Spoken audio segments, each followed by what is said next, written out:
Veracruz ha sido la entrada de México durante mucho tiempo.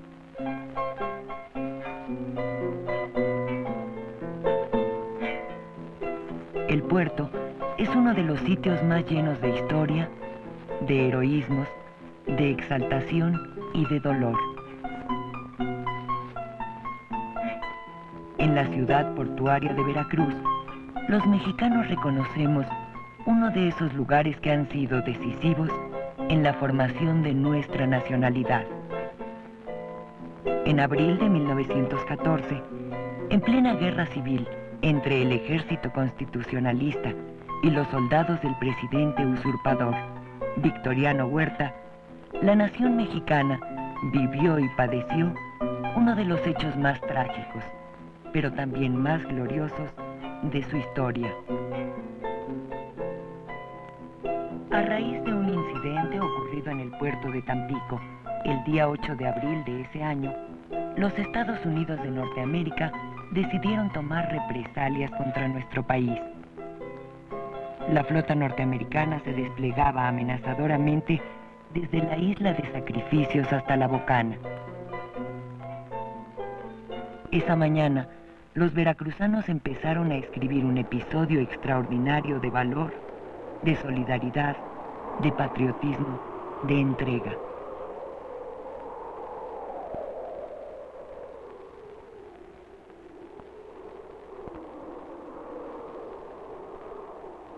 Era el martes 21 de abril de 1914. La mañana había amanecido nublada y anortada. Había rumores del próximo desembarco de las fuerzas americanas. Y yo calculo que serían las 9:30 de la mañana cuando nos llamaron a la dirección a uno por uno de los muchachos y en el oído, casi en secreto, nos dijeron que nos retiráramos a las casas y que nos fuéramos derechito y sin hablar con nadie.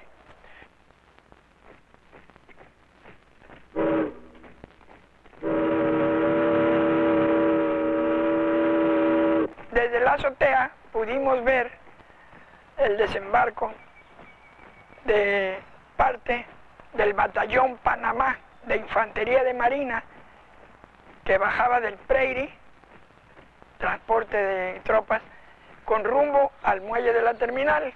Cuando yo llegué a la casa, la familia estaba muy alarmada. En el trayecto yo no noté nada que significara alarmante o angustioso, pero en mi casa estaban muy alarmados. En el muelle se formaron de 4 en fondo, con banderas desplegadas y tomaron rumbo a la estación, al centro.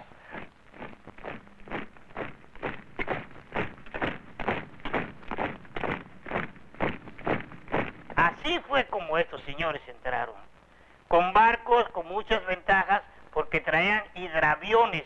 Esos fueron aviones que entraron aquí como una escuadra, como de 6 aviones entraron.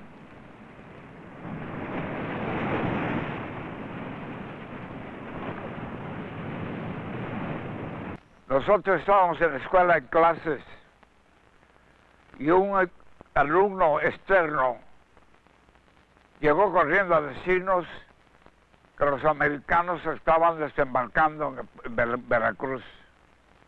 Al ratito, llegó el comodoro Azueta, padre de Pepe Azueta. Digo, muchachos, la patria está en peligro, a las armas. Cuando principiaron a desembarcar las lanchas con más soldados, ya no en el muelle, sino en el malecón del paseo, entonces principió el combate con nosotros. Recuerdo como ahorita, que estábamos ya listos para esperando órdenes, y Luis Pérez Chípule, ya de 4º año cabo, principió a hacer fuego. Fue el primero que hizo fuego, y ya después pues todos nosotros. Creyendo que no iban a encontrar ninguna resistencia. Pero al llegar a la sabana que se encontraba entre la estación terminal, el edificio de correos, etc., fueron recibidos a balazos. Yo calculo que serían unas 2 horas después cuando principió el bombardeo. Nosotros lo veíamos pues bastante lejos, así como se oyen las salvas que tiraban después en el castillo de San Juan de Ulúa. Y muy esporádicamente disparos de fusilería. Cuando estábamos combatiendo hay un momento en que paramos, pero de momento llegaron más fuerzas, y entre los que se embarcaron, había haber hecho como 14 o 16 individuos, iba un hombre grande, un americano grande vestido de blanco, el comandante Bonilla, que además de ser profesor en la escuela, era el jefe. Dice, muchachos, déjenmelo a mí solito, porque así hablaba el comandante Bonilla. Y ya no hicimos fuego en ese momento, y él personalmente, ¡brum! Yo considero que debe haberle pegado en algún lado, porque el americano se pegó un salto como de 1 metro, y de cabeza. Excuso decirle que con el resto pues le pasó lo mismo, porque después que él tiró, tiramos varios, con más gusto.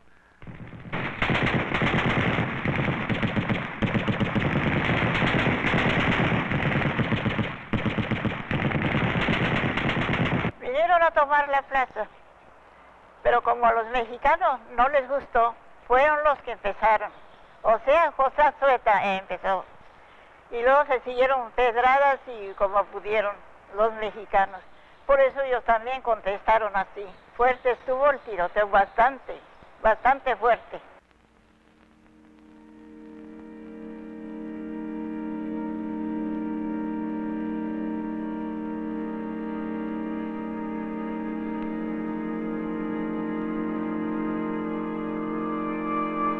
Pepe Azueta fue al departamento de artillería y entonces se encontró una ametralladora y con el poco parque que encontró y principió a hacer fuego contra los americanos.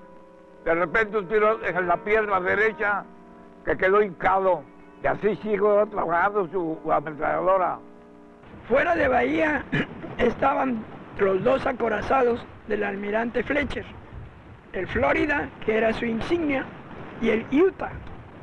Entre este triángulo de sacrificios y la Verde con el vértice en la bocana, ahí se fondeaban.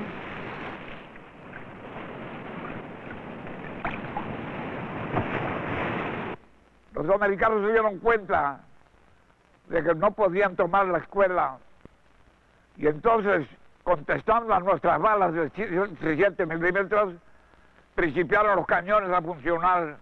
Vinieron diversos acorazados, serían como 10, que fueron llegando en el curso de la madrugada y de la mañana del día 22.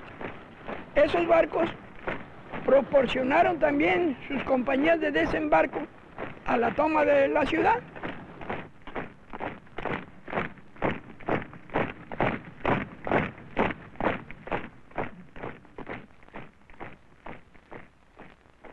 Así estuvimos combatiendo todo el día. No había que comer porque había que pelear.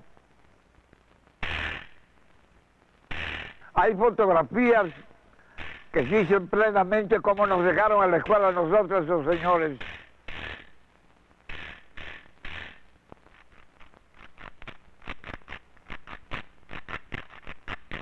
Desde ese lugar, el crucero Chester fue el que disparó contra la escuela naval el 22 a las 11 de la mañana. Porque las fuerzas que habían desembarcado de la escuadra del Atlántico a reforzar a las de Fletcher no habían podido tampoco tomar, entre ellas la escuela naval, que estaba en esos momentos ya en poder de los voluntarios y de los rayados de Ulúa. Y a base de esos cañonazos los desalojaron.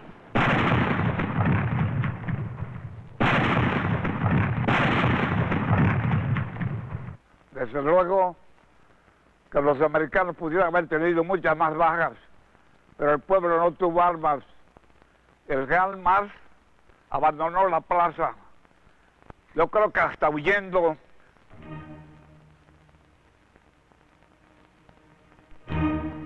Las tropas leales a Huerta, comandadas por el general Gustavo A. Mas, se rindieron incondicionalmente ante la sorpresa y la prontitud de la acción norteamericana. La riqueza petrolera de México, situada principalmente en los litorales del Golfo, significaba intereses estratégicos por cuya protección había que velar a sangre y fuego.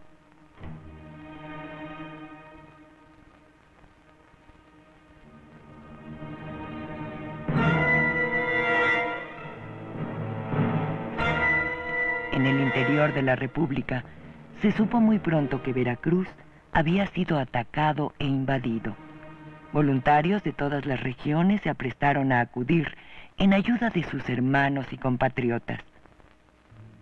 Los soldados norteamericanos, sorprendidos por la tenaz resistencia de los veracruzanos, sintieron la dureza del combate.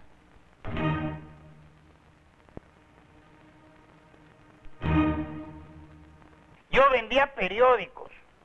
Iba yo precisamente, pues como chamaco, yo no me atemoricé ni me dio miedo, porque tenía yo un padre que estaba también combatiendo por medio de la Unión de Estibadores, que eran 4 estibadores, entre ellos mi padre.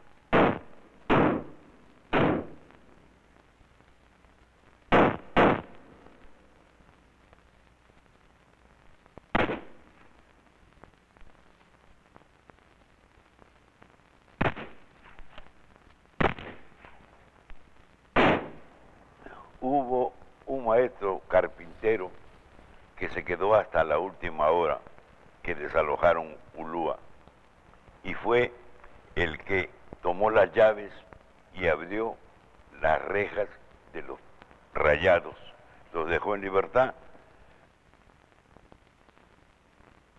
Y él se llamó Francisco Gómez Gallardo, y él estaba enseñando a los presos a la carpintería, porque ese era su oficio. El difunto también maestro, pero de escuela, Eustaquio Enríquez. Entre ellos abrieron las puertas de la celda porque se quemaran los presos peleando por su patria y no encerrados en una cueva, ¿no?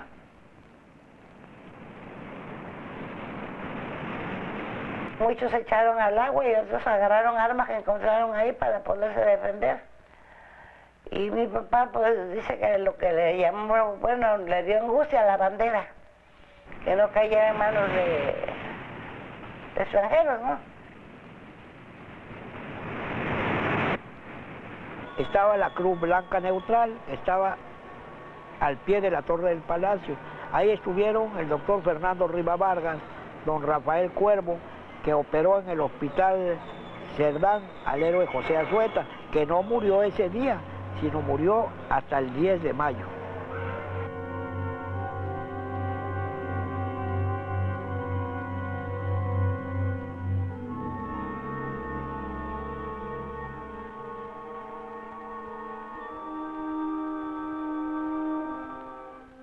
Hubo una abnegada religiosa, la Madre Luz Nava, del Colegio Josefino, que también se echó a la calle a recoger heridos y llevarlos al hospital Cerdán. Ella buscó de inmediato el modo de auxiliar y colaborar. Una mujer, como buena mexicana, valiente, íntegra y decidida.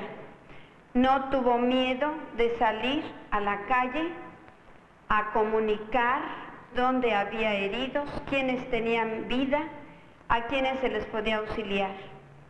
Indistintamente, por los tratos de la Cruz Blanca Neutral, se atendía tanto a norteamericanos como a nuestros hermanos mexicanos. Desde luego que los más afectados eran nuestros hermanos, supuesto que no tenían la defensa ni el armamento necesarios para enfrentarse al enemigo. Pues yo le calculo que han de haber sido alrededor de 1000 a 1500 los primeros que bajaron el 21 en la mañana. El 22, al regar la cuadra del Atlántico, sus marineros se unieron y han de haber sumado entre todos unos 2.500 a 3.000. Esos fueron los que se apoderaron de Veracruz en los días 21, 22 y 23 de abril. Los de los barcos, de los acorazados y destroyers, vestían el clásico traje de marinero, azul marino, con una galleta en la cabeza. Bueno, el gringo venía con su uniforme de campaña, pantalón de montar, polaina de lona, camisola y un sombrero que le llaman canadiense, que es el que usan ahora los Boy Scouts. Este barrio de La Huaca ha sido uno de los primeros barrios en Veracruz que defendió en mucho, porque por aquí entraron los americanos de esa parte de por aquí. En esa barriada, era una barriada de pescadores.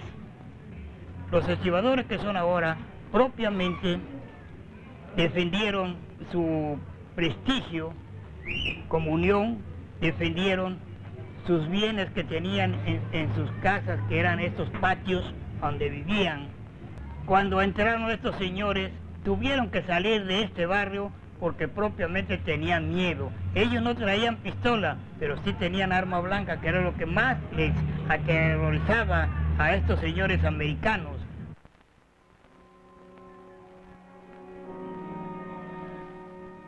Al caer el Palacio Municipal de la ciudad de Veracruz, los defensores se vieron derrotados. Así se inició la ocupación extranjera. Los veracruzanos aprendieron difícilmente a convivir con los invasores.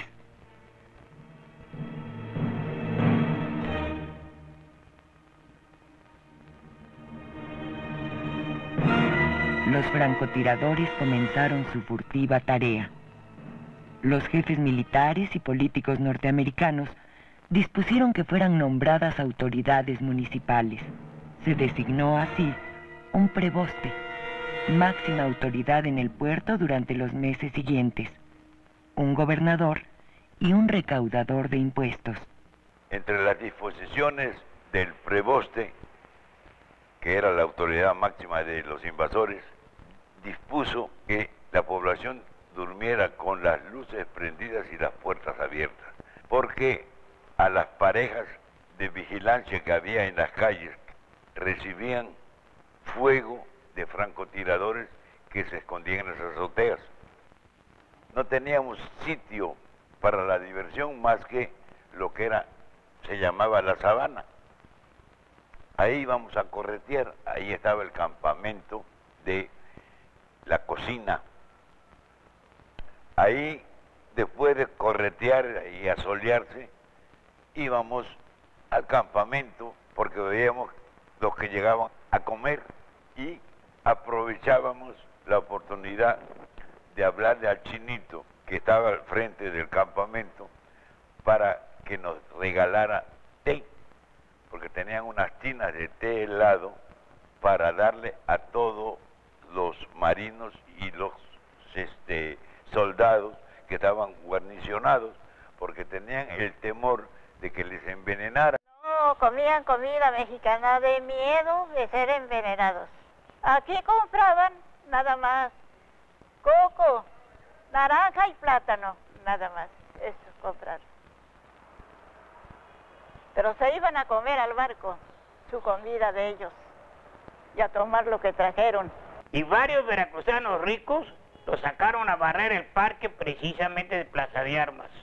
Eso es lo que recuerdo en aquellos momentos, cuando vendía yo los periódicos, el Dictamen, El Pueblo, La Opinión, que eran los periódicos que circulaban en esta población. Comprábamos nosotros unas cajas de chicle americano que nos vendían para vender a 10 centavos. Y el señor que nos las vendía, me acuerdo que era don Rafael, y nosotros llegábamos a decir, don Rafael, un paquete de chicles. Y él nos enseñó a pronunciar chewing gum, one dime, es decir, 10 centavos. Y postales, y lo mismo, postcard, así que les pregonamos el postcard y el chewing gum, one dime. Había veces nos daban una peseta, ¿no? Por él. y de esta manera pues conseguíamos algo para llevar a la casa, porque la situación, como les repito, era precaria. Me es lamentable el decirles a ustedes estos. Veracruz estaba muy limpio. Veracruz tenía toque de queda. Perdón. A las 10 de la noche ya no había gente que saliera en Veracruz. Como ya se había hecho costumbre, ya generalizada la normalidad, ya establecida una escuela que había en un campamento, ahí en las noches sacaban un telón y pasaban películas. Nosotros no las entendíamos, desde luego, palabras en inglés, pero eran las primeras películas que íbamos a ver de cowboys y de indios y esas películas del oeste ahora, ¿no? Pero de aquella época.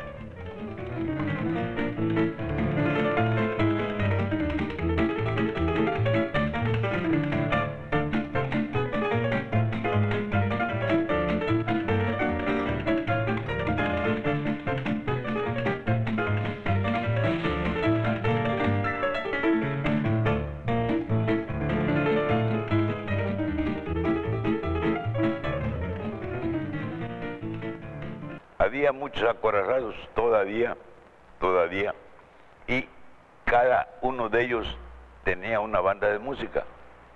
Y un día o dos a la semana pasaban por las calles las bandas con el bastonero al frente tocando marchas, ¿no? Como era constante, cuando menos 2 veces a la semana, pues la chiquillería iba detrás de la música y pues todo era novedad. Y ya pues nos habíamos aprendido muchas de las marchas y de las canciones que tocaban. Bueno, de la invasión americana hay muchas fotos, porque los gringos traían sus cámaras y tomaban fotografías de todo lo que se les ocurría, principalmente patriotas veracruzanos muertos en la batalla, que hacían una pira funeraria con ellos, tomaban las fotos. Después tomaban fotos de ellos mismos. Y llegó el momento en que las tomaron fotografías simuladas, es decir, en unas trincheras de ladrillos pusieron a gente del pueblo con fusiles, pero eran fusiles de utilería, eran fusiles de madera, de los que usaban los chamacos en las escuelas primarias. Generalmente se las regalaban a los chamacos curiosos y metiches, que en todas partes están. Alguna que otra las muchachas, porque ellos le tiraban el cuento a las muchachas, pero ellas no les hacían caso. Nosotros éramos una ciudad muy patriota que estábamos contra ellos. Y entonces regalaban esas fotos y mandaban a sus familias, y hay muchas fotos rodando de aquí, del Palacio Municipal, de estos portales del Águila, donde están las tropas de infantería de Marina acampando. Llegaron a tomar lugares como los 3 campamentos que había, Los Cocos, Faros y la Casa Redonda. Bueno, las mujeres repudiaban al invasor, iban como curiosidad al campamento principalmente de Faros, donde estaba el preboste, que era el jefe de todas esas tropas.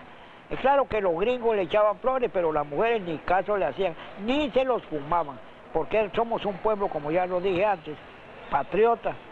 Entonces, donde pudieron hacer roncha fue con las mujeres de la vida galante, porque había una zona de tolerancia, el barrio de Guerrero, donde había francesas y mujeres internacionales, y ahí se iban los gringos con ese tipo de mujeres, pero no con la gente ni del pueblo ni de las familias veracruzanas.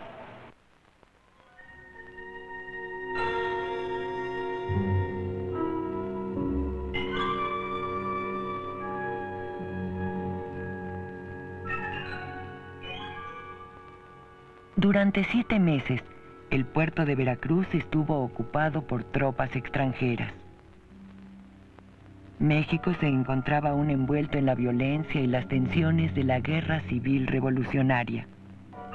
La firme actitud de Venustiano Carranza, primer jefe del ejército constitucionalista, ante el presidente norteamericano Woodrow Wilson, fue determinante para que el conflicto se resolviera.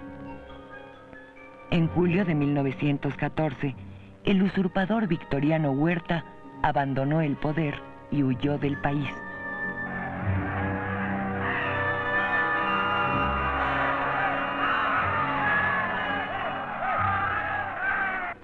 El general Cándido Aguilar, nombrado por Carranza gobernador y comandante militar de Veracruz, avanzó desde Tuxpan con sus tropas para recuperar pacíficamente el puerto. Veracruz volvió a manos mexicanas el 23 de noviembre de 1914.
Hasta que se fueron.